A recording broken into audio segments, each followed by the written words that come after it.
එකට ගෙනාවා හිරගෙදර හිටපු අම්මණ්ඩි කෙනෙක් ඇයිද?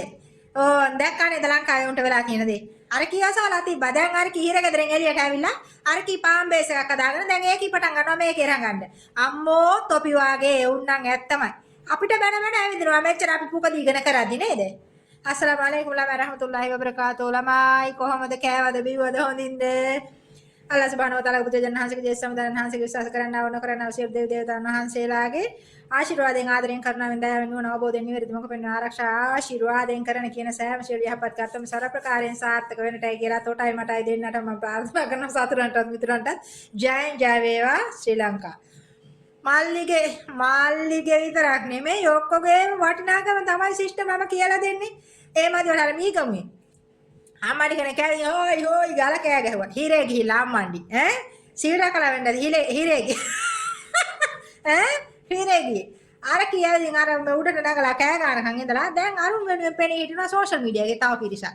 එහෙනම් මේ අර හිරගෙදරකට සාමාන්‍යයෙන් අපි කතාවට කියනවා මයිනගේ කාලේ නීතියෙන් ඇත්තම වැරදි කරපුවා හිරේ දැම්මේ නැහැ. ඔක අපි ඇත්තටම අපි දන්න දෙන්නේ.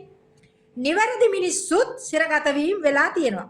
නැතුව නෙමෙයි. අපි ඒවා පිළිගන්න. හැබැයි ඔය ඉන්න සෙට් එකේ ඔය කෑ ගහන සෙට් එකේ කවුරුවත් පතිදරා කලාවත් ජුණ්ඩා පරිසංහන නූල කඩාගත්තේ නැතුවවත් මද්‍රව්‍ය පාවිච්චි කරන්නේ නැතුව ඉඳලාවත් කිසිම වරදකට සම්බන්ධ නැතුව නෙමෙයි ඔය ඉන්නේ වැලිකඩ ගිහිල්ලා.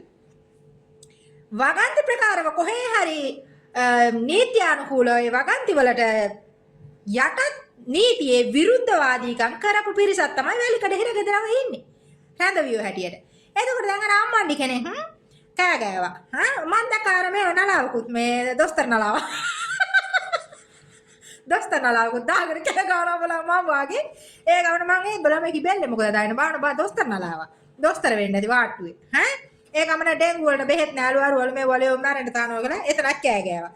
ඒ ගමන අරකිට නයිටි කබල් අන්දලා අරකිට සෝටා අන්දලා අරකිට සංසාරයක් නැති රෙදි එඩිට් කරලා ලංකාවේ සෝෂල් මීඩියා එකේ ඉන්න ආමු හරක් කැටේ අරකි ප්‍රසිද්ධ කෙරුවා. දැන් අරකි ක්‍රීම් බිස්නස් කරනවා ඇවිල්ලා එළියට. ඇයි ඒක ප්‍රසිද්ධ මම ඒකයි කියන්නේ අපේ රටේ මිනිස්සුන් අනවශ්‍ය දේවල් මම මෙච්චර මැත්තම කතාව මම කුණහපර කියපු නිසා තමයි උඹලා මට ආදරේ උනේ. හැබැයි උඹලම තමයි අනිත් පැත්තට මට දොස් කියන්නේ. මට බන්නේ උන්ට මම මේ කියන්නේ. නමුත් අහන්නේ කුණහපර වීඩියෝ නේ බං. අවංකවම මම මේ කියන්නේ අල්ලා සාක්ෂි මං